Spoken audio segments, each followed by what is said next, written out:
الحمد لله الواحد القهار نحمده على فضله المدرار ونشكره على نعمه الغزار أشهد أن لا إله إلا الله وحده لا شريك له وأشهد أن محمدا سيدنا عبده ورسوله المصطفى الأخيار صلى الله عليه وسلم وعلى آله وصحبه ومن تبعه من أصحابه الأطهار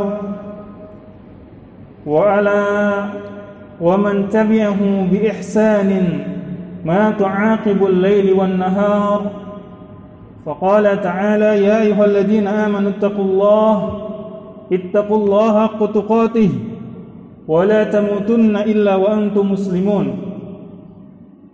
فيا أيها المسلمون أوصيكم بتقوى الله وطاعته لعلكم تفلحون أما بعد معاشر المسلمين وزمرة المؤمنين رحمكم الله. Alhamdulillah, kita bersyukur kepada Allah Subhanahu wa taala di bulan yang Muharram ini. Allah memberikan kepada kita nikmat yang teramat agung, nikmat yang begitu besar, yaitu nikmat keimanan kepada Allah Subhanahu wa taala. Selain itu pula, setelah nikmat keimanan, keislaman kepada Allah, ada nikmat panjang umur. Alhamdulillah, kesempatan yang berbahagia ini Allah masih memberikan hidayah kepada kita, memudahkan langkah kaki kita, menggerakkan hati kita hingga menuju masjid yang mulia ini. Salawat dan salam kita curahkan kepada baginda Rasulullah sallallahu alaihi wasallam, Sayyidul Anbiya'i wal Mursalin, sebagai tauladan untuk kita semua menuju keselamatan dunia hingga akhirat.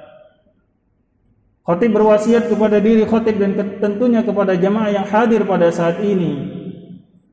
Marilah kita senantiasa meningkatkan tidak hanya kuantitas dari ibadah kita kepada Allah, tetapi juga kualitas ketakwaan dan keimanan kita kepada Allah Subhanahu wa taala. Hal itu ditandai dengan persepsi kita terhadap dunia.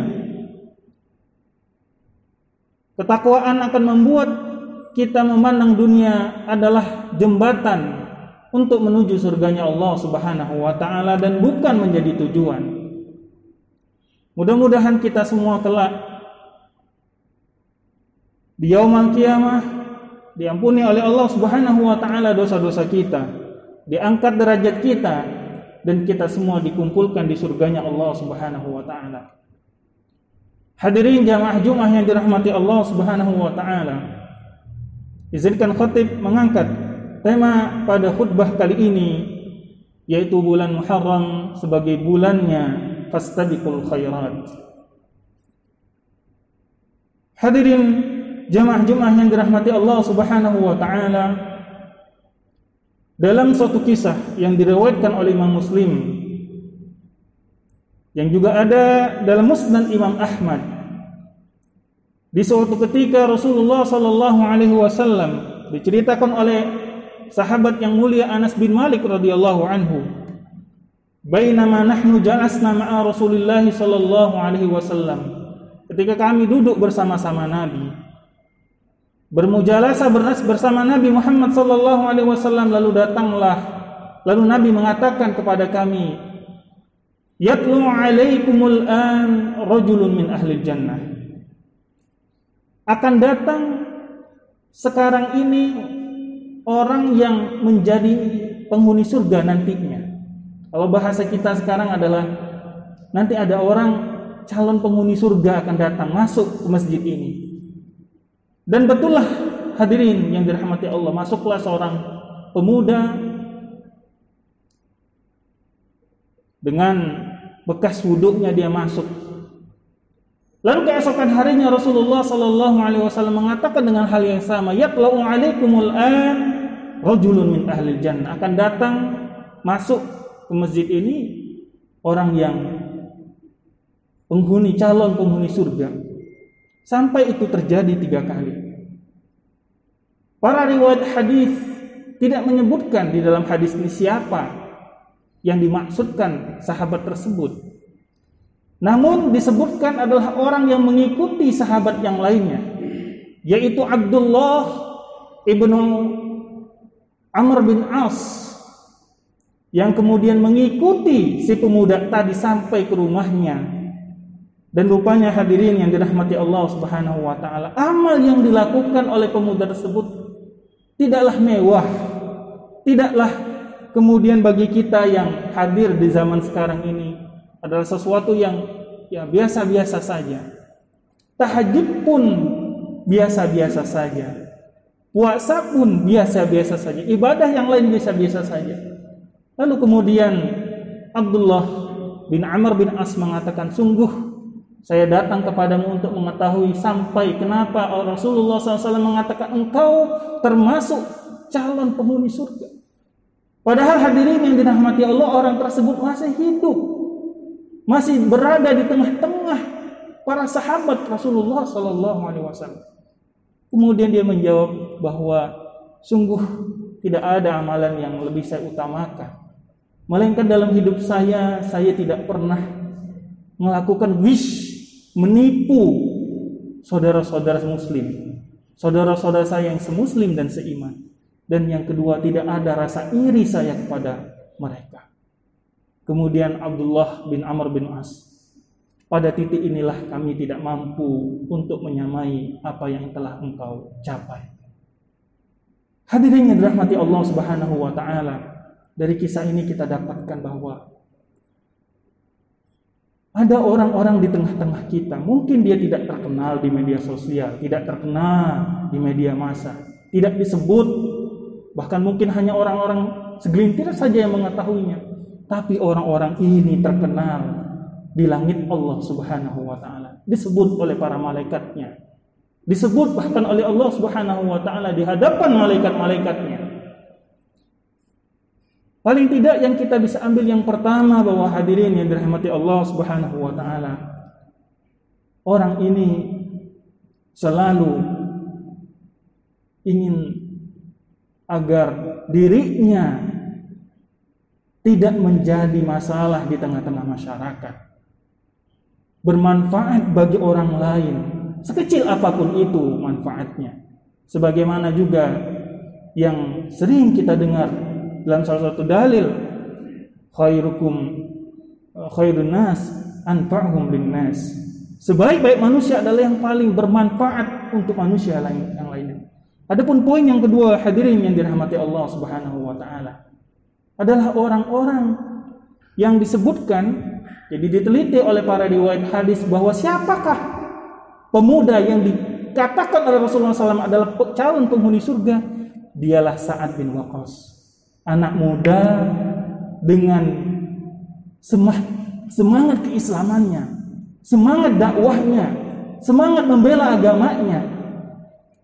Dia pertaruhkan hidupnya untuk ibadah kepada Allah Subhanahu wa taala. Dan Sa'ad bin Waqqas adalah salah satu dari orang-orang yang sabiqunal awwalun, mereka-mereka yang masuk Islam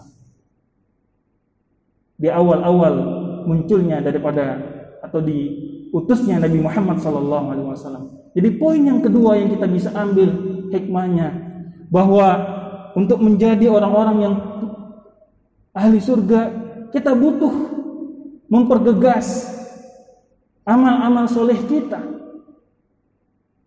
memperbanyak zikir-zikir kita, membasahi lidah kita senantiasa menyebut Allah Subhanahu wa taala.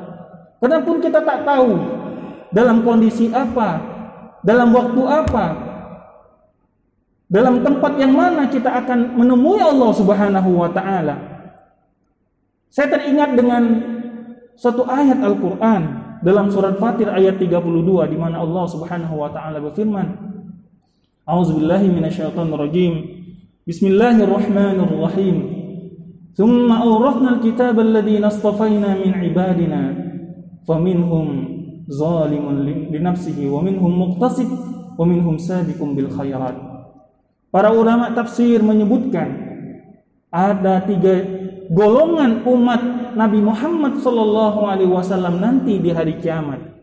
Golongan yang pertama adalah orang-orang yang senantiasa menzalimi dirinya sendiri. Siapakah orang-orang tersebut? Disebutkan oleh para ulama, mereka-mereka yang di satu sisi beribadah kepada Allah, di sisi lain tetap melakukan maksiat kepada Allah Subhanahu wa taala. Dan ini yang paling banyak. Dan yang kedua hadirin yang dirahmati Allah adalah wa minhum muqtasid, yang mengerjakan yang wajib, meninggalkan yang haram, namun yang sunnah-sunnah kadang ketinggalan. Kata Rasulullah dalam hadis yang lain, yuhasabuna hisaban yasira. Orang yang kedua ini, golongan yang kedua, akan dihisab, dihitung amalnya, tetapi hanya sebagai formalitas. Hisaban yasira, dimudahkan Allah Subhanahu wa taala. Dan yang ketiga, dan kita mudah-mudahan termasuk daripadanya, yaitu orang-orang yang sabiqun bil khairat. Kata Nabi, mereka-mereka ini yadkhulunal jannah bighairi hisab. Yadkhulunal jannah bila hisab wala azab, akan masuk kepada surga tanpa dihisab dulu, tanpa diazab. Fi langsung masuk. Alangkah indahnya pertemuan kita dengan Allah dengan kondisi seperti itu. Alangkah bagusnya bagaimana kita bisa masuk surganya Allah dalam kondisi tanpa hisab dan tanpa azabnya Allah Subhanahu wa taala. Karena golongan yang zalim yang pertama ini sungguh-sungguh, kalau ingin saya jelaskan sekarang ini, disebutkan dalam hadis yumahhasun wa yumtasun. Apa itu? Harus transit dulu di nerakanya Allah Subhanahu wa taala. Mudah-mudahan kita tidak masuk dalam golongan yang zalimul li nafsihi ini. Bagaimana upaya kita agar senantiasa menjaga diri kita, keluarga kita, masyarakat kita, agar senantiasa naik ke level berikutnya, wa minhum muqtasid. Kalau bisa adalah sabiqum bil khairat. Dan bulan Muharram inilah waktu yang tepat untuk kita berlomba-lomba. Hari ini hari yang ke-9 Muharram, disebut ada dengan puasa Tasu'a. Hari ini enggak bisa puasa, besok bisa, yang disebut dengan puasa Asyura, puasa ke-10 dari bulan Muharram. Tidak bisa juga nanti ada namanya Ayyamul Bid, 11, 12, 13 pertengahan bulan puasa juga. Kenapa harus puasa? Karena puasa akan menjauhkan diri kita dan api neraka Allah Subhanahu wa taala 70 kharifan dalam hadis riwayat yang sahih, yaitu sepanjang 70 tahun menjauhkan diri kita dari api nerakanya Allah Subhanahu wa taala. Dan mudah-mudahan Allah Subhanahu wa taala, kita juga berdoa kepada Allah Subhanahu wa taala di tengah pandemi ini, bagi saudara-saudara kita yang saat ini dalam keadaan sakit, Allah sembuhkan, Allah mudahkan urusannya. Dan bagi kita semua yang dalam kondisi kesulitan, Allah mudahkan, Allah perluas rezeki kita semua, dan diberkahi keberkahan hidup, keberkahan rezeki, keberkahan harta, keberkahan anak. Diberikan anak-anak yang soleh dan soleha, yang akan menjadi qurratu ain, penyejuk hati, penyejuk jiwa, memberikan mahkota kepada orang tuanya kelak di yaumul qiyamah. Amin, amin ya rabbal alamin. Dan yang paling terakhir adalah bahwa kita senantiasa menjaga hati kita untuk senantiasa selalu tazkiyatun nufus, membersihkannya. Karena hati ketika dia menjadi kotor, maka susah untuk melakukan kebaikan-kebaikan. Sebagaimana dikatakan oleh Utsman bin Affan, kalau hati yang bersih, dia senantiasa tidak kenyang dengan membaca Al-Quran. Kita bisa menilai diri kita masing-masing, apakah kita hati kita sekarang ini dalam kondisi yang bersih ataupun sebaliknya.